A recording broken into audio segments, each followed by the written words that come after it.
It is often said that Nigeria is a gas province with drops of oil, but successive governments have prioritized oil investments while gas has taken a back seat. As crude oil prices continue to drop due to the ravaging effects of the coronavirus pandemic and excess production by suppliers, the need to develop gas has never been more urgent. To deepen domestic usage of natural gas in its various forms and also to make the commodity the first choice source of cheaper and cleaner energy for Nigerians in their personal and industrial use, the federal government established the Autogas program, which will oversee the conversion of fuel-powered vehicles to gas-powered vehicles. To further drive this program, the National Automotive Design and Development Council, NADDC, recently launched an Autogas app that provides information on certified conversion centers, vendors, and technicians for made-in-Nigeria vehicles. On this edition of Nigeria Today, we shall be discussing issues around this Autogas policy. Welcome to the program. I'm Dennis Adigunloye.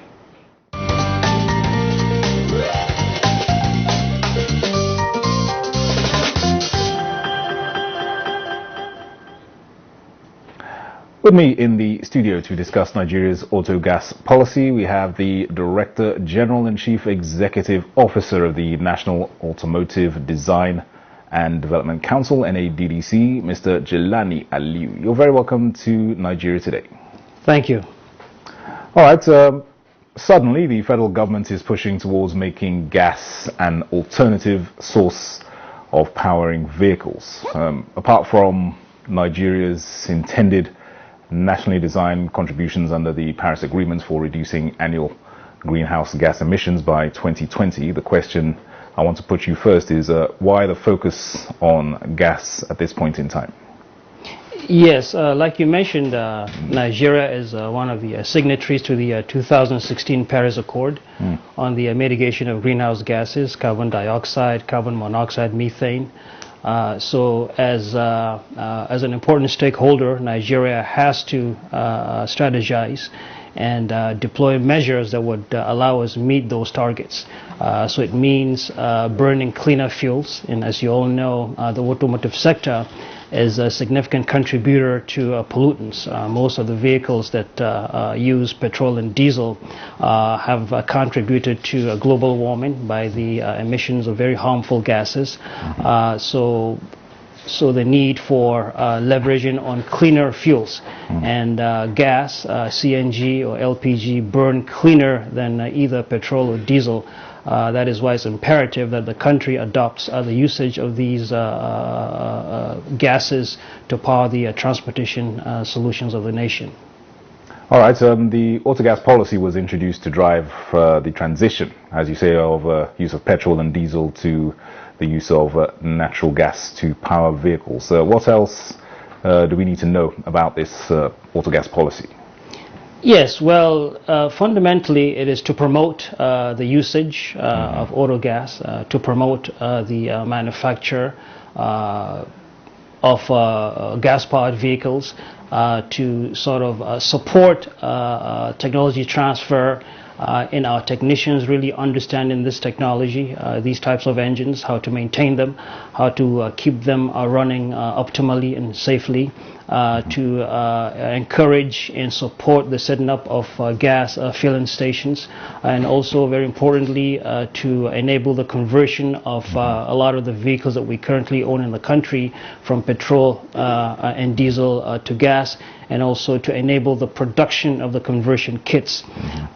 The NADDC is working on a number of these fronts. Like I said, gas burns cleaner than petrol or diesel. You have about 20% less carbon dioxide, about 40% less nitrogen oxide, which are all harmful to the environment and to human health. So they burn cleaner, and there's absolutely no particulates. These are the fine matter that comes out of the exhaust pipes of vehicles, and when inhaled, detrimental to human health. So NADDC, as you're aware, just yesterday we launched the National Autogas Awareness Campaign so that the public across the country country, in every nook and corner, will understand the safety and benefits of using autogas vehicles, the advantages that they have over the traditional types of vehicles. And also, we will continue and we'll move on to skills development. We have a number of automotive training centers that we've built in each geopolitical zone. We will leverage those in training young Nigerians and youth, like I said, to understand this technology and be in a position to really know how best to maintain and service these vehicles. We're also promoting the actual factory production of gas-powered vehicles. Yesterday, Omar Vehicles, a division of Kojo Motors out of Innewi, showcased their factory-built, factory-produced gas-powered vehicles, buses and minibuses. So also did Simba TVS, the three-wheeler manufacturer. They showcased their gas-powered tricycle. Also Stallion Bajaj showcased their gas-powered tricycle. So NADDC will continue to support and give all the necessary help for stakeholders to actually produce gas-powered vehicles right out of the factory. And we are also encouraging workshops to set up conversion outfits so that they'll be able to transform or convert a lot of these vehicles that we have in Nigeria from petrol to gas. As you know, we have over 11 million vehicles plying Nigerian roads, so a significant number of those vehicles converted to gas will really add a lot of value in cleaning up the environment. And we project at least 20 million jobs would be created by the Autogas by the gas ecosystem, because you'll need jobs with the conversion, with the maintenance, with the manufacturing. So there's really a lot of value that we really hope would be added to the Nigerian economy, and also that would help, as we all know, raise the GDP and raise the standards of living of people across the country. Definitely. All right, so can you just elaborate for us a little more on the app that was launched yesterday as well? Yes, well, you know, we're living in the era of the fourth industrial revolution, where everything is digital, everything is artificial intelligence, everything is at your fingertips. So we have developed this app for anyone to download on your Android or any other type of operating system for phones. It'll show you where the nearest conversion centers are, where the nearest certified conversion centers are, where you can go and have your auto gas powered vehicle maintained, also CNG and LPG filling stations. So it's a friend to anyone. It simplifies the ownership experience of owning an auto gas powered vehicle. It also opens up the whole ecosystem, the whole infrastructural setup to the people who own these vehicles. It connects you with those who can really add value to that vehicle, and makes it, in a nutshell, easier to own, operate, and enjoy gas-powered vehicles. So it'll have on the app, locations for filling stations that dispense gas, conversion centers, and maintenance centers, and workshops. So we believe it's an app that's easy to use and will really add a lot of value to people who drive auto gas vehicles. And is there a particular class of vehicles that can be converted, or is this across board? All the different types of vehicles we're seeing, as you say, 11 million on Nigerian roads, can they all be converted to gas-powered vehicles, or is it just a specific type or design of car? Generally, all types of engine types that run on diesel or petrol can be converted to run on gas, CNG or LPG. Okay. Yesterday on display were pickups, buses, sedans, three-wheelers. So any engine that runs on petrol or diesel can be converted by experts to run on either CNG or LPG. All right, and what would be the cost implications for the car owners who are intending or being, I suppose, encouraged to convert their petrol-powered vehicles to gas? Yes, they are cheaper. Autogas is cheaper than petrol or diesel. For the same amount of a distance, let's just say maybe 10 kilometers, when you run it on petrol, and then you compare that to running it using Autogas, there's about a 40%, at least 40% cost savings. So it's a much safer alternative. And so that would really add up, especially in the long run, to a much lower cost of ownership for a vehicle that runs on than the one that runs on petrol. And the engines burn cleaner, so there's going to be less maintenance. The engine oil will get dirtier. It will take a far longer time before you have to change your engine oil. So overall, it's a much more economical fuel to use than diesel or petrol. Sure, definitely worthwhile. What are the trends we're seeing globally in this regard? Are we seeing a lot of countries adopting this mode of converting vehicles from petrol and diesel to gas powered? Actually, many countries around the world have already gone into this, using gas-powered vehicles with significant savings, helping the economy grow faster. But this is the right time for Nigeria to be part of it. We are we have huge reserves of gas, the 10th in the world and the first in Africa. And currently there's a lot of wastage. We actually have to, as you know, burn the gas reserves. So we have an opportunity to use it to power our vehicles, and I also think we have an opportunity to also power our economy. I really believe Nigeria is truly blessed. When the world needed oil, we had it. Now that the world is moving towards gas, we have it. So we should continue to count our blessings, and most importantly, really grab the bull by the horns, leverage what we have, and really use all these resources to power the economy of this nation, so as to create a ubiquitous future of peace, progress, and prosperity for each and every citizen of this great nation. Absolutely. All right, let me get your perspective on this question, Mr. Aliu. Obviously, people generally find it hard, shall we say, to adopt change. They've got into a lifestyle of that they are comfortable with, that they are used to. Converting your cars to gas. How optimistic are you that Nigerians are going to buy into this in the foreseeable future? Yes, well, you have the high-level argument and the low-level argument that is very practical. Like we've been discussing, it's better for the environment, less pollution. So we'll have a healthier environment, less strain on the atmosphere. The global warming will be curbed. That's good. And then on a personal note, which is more direct, it is cheaper too. So it's more economical. It'll be easier on the pockets to run a vehicle that works on Autogas. So there'll be significant savings. And I think on that note, anyone, whether it's a private vehicle or commercial vehicle, everybody understand and wants things that are cheaper, but not necessarily less, but no compromise. So we believe on that note, the more people get to know the advantages of Autogas, the more they'll find it easy to adopt it and use it.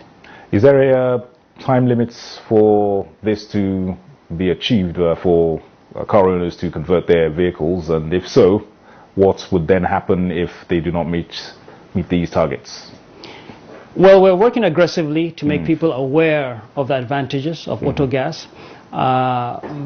So we will continue to do that, and hopefully have people, more and more people, really see the advantages of it, and switch to it, either convert their vehicles, or when they go to buy a brand new vehicle, it's powered by gas. But we believe the more people become aware of the advantages of Autogas over traditional fuels, the more they would gladly, voluntarily go for it.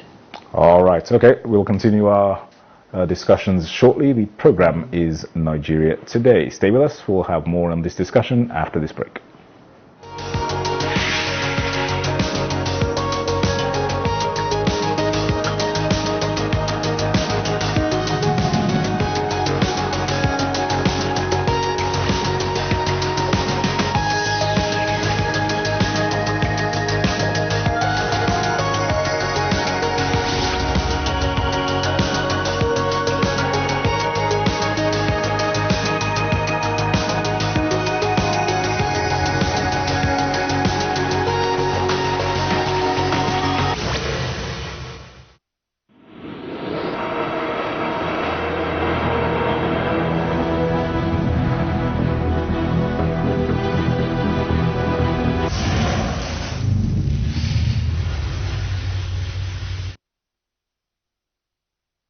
All right, it's good to have you back. The program is Nigeria Today. For those just tuning in, we are discussing the Autogas policy launched recently, and also the Autogas app that we have our guests in the studio discussing on. He is the Director General and Chief Executive Officer of the National Automotive Design and Development Council, DDC, Mr. Jelani Aliu, with us.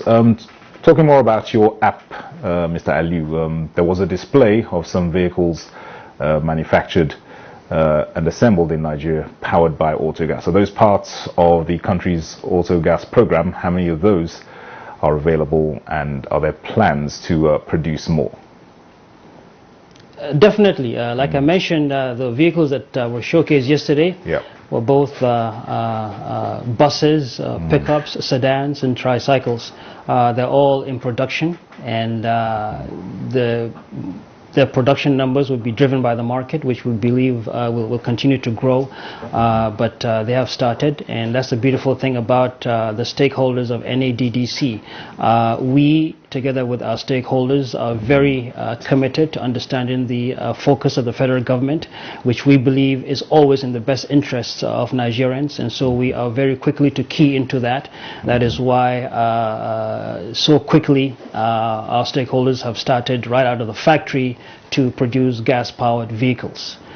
So they are available, and production will continue, and we will continue to sensitize the public to generate the necessary market for these types of vehicles, which we believe would continue to add value to their owners. Is this a complicated process when you convert, say, petrol or diesel powered vehicle to gas? What are the mechanics involved? No, it's not complicated. It's relatively simple, but it's very important that it is done right. Yes. It's very important that it is done by well-trained professionals who would uphold global standards. Technically, you add or you replace the petrol tank, or you add to it the gas cylinder, which will hold either the CNG or the LPG compressed. Right. For example, with the CNG, it is compressed to a volume just about 1% of the original volume, so it's under high pressure. Right. And then you have a feed line that takes that into the engine. You have regulators that regulate the pressure and the flow of the gas into the cylinders, and so each cylinder gets a feed, just like you would with fuel or petrol or diesel that goes into each cylinder. The gas also is channeled to each cylinder, where as it is used, it is mixed with air to further burn. But it is a relatively simple, not simple for professionals, but it's not a complicated procedure. It can be done in a number of hours by a professional outfit. Right.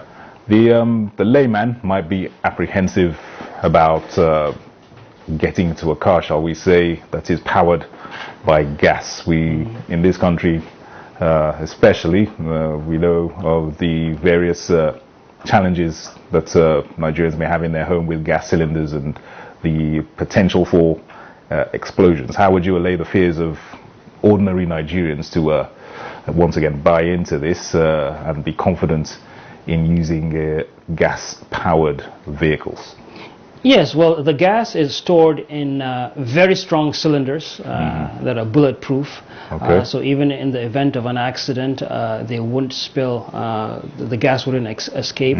There's a special valve that automatically shuts off the flow in the case of an accident. Right. And in the case of CNG, it's actually lighter than air. So when anything happens, it quickly disperses and sort of goes away from the original point of storage.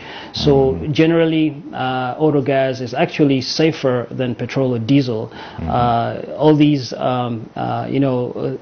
have what we call the self-ignition temperature, where even if nothing happens and that temperature is reached, they sort of begin to burn or explode. That temperature is much higher for a CNG than it is for either petrol or diesel. So actually, it sounds like a little scary scary, but it's actually safer than petrol or diesel. So it's actually a very good move for safety. But I keep stressing this conversion has to be done by highly skilled professionals. Definitely. All right, just explain to us again the difference between CNG and LPG. Yes, CNG is compressed natural gas, and LPG is liquefied petroleum gas. Yes. And what are the basic differences between the two? Yes, CNG, LPG, when it burns, is a little bit cleaner than CNG. Right. It has less particulates, less carbon dioxide, less carbon monoxide. That's the LPG. The LPG. Right. Yes, but both of them are very clean compared to diesel and petrol. And they are, like I say, they're both safer than the other traditional fuels. And in terms of how they burn up as the car is in motion, how do you compare that with diesel and petrol? Does it burn quicker, or does it have to be refilled quicker? Do owners have to refill their cars quicker than if they were using petrol or diesel? They burn quicker. They burn quicker. And that is why some of the vehicles have multiples of cylinders. You could go with just one, or you could have two or even three, depending on the volume of the vehicle and the volume of space that you have to be able to add more cylinders. But the important thing is they burn faster. Yeah. But on a mile per mile or kilometer per kilometer comparison, it's about 40% cheaper to run on autogas than it is to run on diesel. And as we have more of the infrastructure set up in terms of filling stations, and as the technology itself improves, I'm very sure that you'd be able to carry a whole lot more range with CNG compared to petrol or diesel. All right, let me just digress very briefly. Recently you displayed an electric car. Just to highlight the differences between that and this new one of gas-powered vehicles. Yes, a gas-powered vehicle is an internal combustion engine, an ICE. It means you put in fossil fuel into the engine and you burn it. You create this pressure that moves the pistons up and down, and it drives a crankshaft that ultimately drives the vehicle. So you put in fossil fuel into the vehicle, stored in a tank to power the engine. With an electric vehicle, there's absolutely no fossil fuel that goes into the vehicle. Right. There's all electric power stored in batteries that feeds that power into an electric motor that drives the vehicle. So technically, a gas-powered vehicle uses fossil fuel. Yes, it has far less pollution than petrol or diesel, but then an electric vehicle has zero emissions. So basically, those are the two differences between the two types of drivetrains. All right, very, very interesting stuff there. Thank you, Mr. Jelani Ali, Director General and Chief Executive Officer of the National Automotive Design and Development Council, for taking time to be with us and sharing your thoughts on this topic. And certainly the future of motoring is here. Thank you very much. Thank you. And thanks to you out there for watching. Nigeria Today is on live on NTA News 24 at 7:30 in the evening, Monday to Friday. You can also catch this and other editions on youtube.com/NTA News 24 Hub. I'm Dennis Adigunloy. Thanks for watching.